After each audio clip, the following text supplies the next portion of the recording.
Pavarësisht se po bëjmë gati tani, ideja për këtë video më erdhi gjatë udhëtimit me avion kur po kthehesha nga Milano dhe pak a shumë situata ishte kështu. Siç më ta kuptoni, jam në avion duke nisur nga Milano, nga Bergamo, për 2 orë dhe në Tiranë dhe pas 2 orësh eksakte do të ndaj me ju videon e radhës në ditarin tim në YouTube. Kështu që kam përshtypjen se pak a shumë mund të imagjinoni se për çfarë bëhet fjalë, sepse dje të gjithë industria e showbizit u bashkua rreth një personazhi, një këngëtari, Gjestit, që pati një tragjedi të madhe në familjen e tij dhe pikërisht për atë që ndodhi në rrjetet sociale, për atë që ndodhi në mënyrë njerëzore, por edhe çnjerëzore, duhet të flas në videon që po nis tani dhe që do të vazhdojmë pas apo të zbres në Tiranë e kem kushtet për të folur për qartë për atë që ndodhi dhe për të gjithë atë që ndjeva kur pash e lexova postimet të ndryshme, të cilat siç e thash edhe një herë tjetër, disa ishin shumë plekse njerëzore, por ndodhen dhe disa gjëra që ishin vërtet njerëzore, apo njerëzore. Për të vazhduar mendimin, fatkeqësitë familjare janë të rënda dhe larg qofshin për të gjithë. Por duket se për personazhet e njohur janë 10 fish më të rënda, 100 fish më të rënda. Dhe këtë e vërtetoi ndarja nga jeta e vllait të Gjestit, Elidon Kelmendit, i cili ishte në motociklet me mikun e tij dhe humbi jetën tragjikisht nga përplasja me një makinë, siç raportojnë mediat. Por përveç dhimbjes që solli ky fakt, sepse Gjesti ka zbaritur shqiptarët në Big Brother Kosova, Big Brother Albania, ku dhe doli fitues, ka patur njerëz pro dhe kundra, ka patur historitë e tij sentimentale pro dhe kundërta. Por duhet thënë se Gjesti ka qenë një personazh simpatik. Gjesti ka ardhur gjithmonë me humor tek familjet e shqiptarëve, për ato që kanë dashur ose jo. Nuk ka qenë Gjesti një personazh i urryer apo një personazh, po dhe në qofshin të urryer personazhet publik, është përgjegjësia e tyre dhe në raste humbjesh të mëdha meritojnë vetëm respekt, sepse janë qendje njerëzore para se të jenë personazhet e njohur të showbizit. Më erdhi keq sepse në shumë media as emri i Elidon Kelmendit, vllait të Gjestit, nuk u përmend, por titujt ishin vllai i Gjestit. Gjesti. Ndërkohë që vllai i Gjestit, për të tjera ishte edhe 19 vjeç më duket, ka emrin e tij, kishte identitetin e tij, ishte një i njohur për miqtë e tij, për rrethin e tij, për atë që donte ai. Prandaj meriton respekt në këtë rast humbje tragjik, jo vetëm ai, kujtimi i tij, por edhe familja e tij maksimal. Por një gjë e tillë nuk ndodhi. Nuk ndodhi dhe tani do të flas edhe duhet thellohem për sa i përket të përbindshave të rrjeteve sociale. Në fillim mendova të them kafsh, por jo. Janë përbindsha të rrjeteve sociale. Njerëzit që nuk duan t'ja dinë për fatkeqësinë e një të panjohuri apo një personazhi të njohur, por marrin telefonin dhe xhirojnë skena makabre duke i shpërndar në Snapchat, në rrjetet sociale, madje mua ma sollën inbox. Po, e sollën inbox. Më sollën inbox një pamje të tmerrshme të vllait të Gjestit të gjakosur. Dhe mora vesh se shumë personazhe të tjerë të showbizit e kanë marrë këtë video dhe ka qenë një moment i tmerrshëm, një moment i cili tregoi edhe një herë tjetër për gjarprind, për përbindshat, për njerëzit e ulët, nuk do thoja fëmijë, sepse qoftë fëmijë, qoftë i rritur, qoftë kushdo që ta ketë bërë një gjë të tillë, un kam përshtypjen se duhet ndarë në qenie inferiore dhe superiore. Dhe ato ishin qenie dhe janë qenie inferiore, të cilët në një rast aksidenti, kur një djalë që si ka mbushur 18 vjeç, aksidentohet, pritet që të vi ndihma e shpejt, pritet që të vi policia, pritet që të vi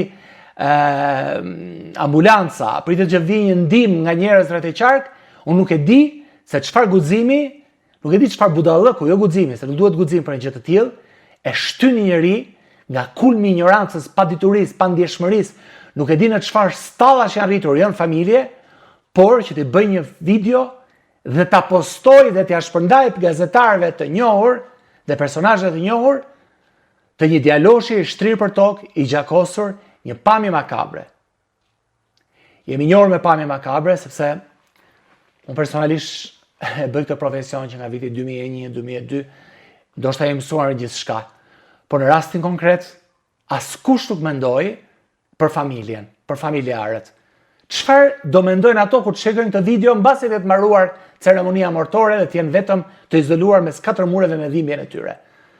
E keni menduar ndonjëherë nëse do t'ju ndodhte ju një gjë e tillë dhe dikush do shpërndante videon e vllait tuaj apo një familjarit tuaj? Jo. Kur ndodhin aksidente të tilla, larg qoftë ndodhin sa më rrallë për të rinë shqiptar e për të rinjt e gjithë botës, nuk merret telefoni për të xhiruar. Nuk merret telefoni për të xhiruar, por rrihet në heshtje, përpiqet të jepet ndihmë, organizohet për të dhënë ndihmën e parë, kështu veprojnë njerëzit. Nuk e di si veprojnë përbindshat, nuk e dia deri në momentin që më erdhi në inbox një pamje e tillë dhe pash se si veprojnë përbindshat. Përbindshat veprojnë kështu. Po. Bëjnë video, e bëjnë video në surrat, a di tjetri i gjakosur aty, nuk pyesin fare, nuk duan t'ia dinë, por vetëm xhirojnë për çfarë? Kush je ti që xhiron? Ti askushi, ti nuk je një media, ti nuk je po dhe sikur ti ishe media, nuk lejohen. Nga ana etike, njerëzore, fetare, nuk lejohen ato pamje. Edhe nëse do pasqyrojë aksidenti, do pasqyrojë mbuluar, do pasqyrojë me dëmshuri për sa i përket familjeve, për sa i përket jetës së djaloshit që humbi, për sa i përket dashurisë njerëzore, asaj që është krijuar njeriu, për dhënë e për të marrë dashuri.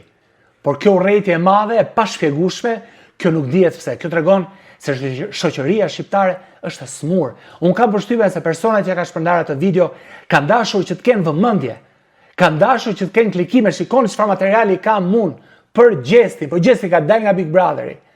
Gjesti është shembur bota, Gjesti tani është një njeri normal, nuk është më Gjesti me kupën e fitores në dorë apo në garë kundër Rozanës apo kundër Jozit apo kundër Xhenetës apo pro Eglit apo ku dion se çfarë se ishin dinamikat Big Brotherit. Jo, ai është një njeri që është goditur nga fatkeqësia pikërisht në pikën më dobët tek vllai i tij i vogël. Çfarë doni të thoni me atë video përveç se jeni kriminal? Po, ju që keni nisur atë video, ju që keni bërë në radhë parë, pastaj e keni postuar në Snapchat, pastaj e keni shpërndarë nëpër gazetarë të ndryshëm, ju jeni kriminal. Ju ose keni bërë krime ose herët a vonë do bëni krime. Po unë shpresoj që përpara se të bëni këto krime, Zoti të paraprit dhe të ndaloj dorën tuaj. Sepse ju mund të vazhdoni prapë këtë histori makabre, që do jetë një gjë e jashtëzakonshme dhe është një turp. Po, unë shpresoj që personi që ka bërë të jetë thjesht një adoleshent i paformuar, i pashkolluar, ignorant dhe pjalën fajin familjes, mund të jetë një familje që me dhunë. Unë mendoj më të keqen për familjen e atij personi, për atë person që ka bërë një gjë të tillë. Unë kam të drejtë mendoj se një person i dhunuar nga jati, nga ëma dhunon të jatin, të motrën, të vllajin, familjen, e nuk e di se çfarë situate, mund të jenë, nuk e di, mund të kenë trafikuar njëri tjetrin. Çdo gjë mund mendoj unë për një adoleshent që ka marrë këtë edukat, një njeri që s'ka parë derën e shkollës, një njeri ignorant që s'ka lexuar një libër, që s'ka parë një film, që s'din asgjë, din vetëm të përdori Snapchati dhe rrjetet sociale, unë kam të drejtë të mendoj se kemi të bërim me kulmin e ignorancës njerëzore dhe për fat keq ne u njohëm me këtë kulm pikërisht në një tragjedi të madhe për një njeri, mbi të gjitha, më pas për një personazh të showbiz, një këngëtar që ne e njohëm edhe më gjatë dhe na u duk se u bë personi ynë gjatë kohës që ka qëndruar brenda shtëpisë së Big Brotherit. Kjo që ka ndodhur me videon e shpërndar të vllait të Gjestit, të gjakosur për tokë, xhiruar në momentin kur ai kishte nevojë për ndihmë, por para se të marrë ndihmën, ju keni menduar ta xhironi, tregon edhe një herë tjetër se këtë veprim e ka bërë një dorë kriminale, një dorë që shpresoj edhe një herë tjetër që Zoti ta ndal dhe të mos ketë më shansin që të bëj video të tilla. Po përdor shprehjen e popullit që thot, tu thaf të dora.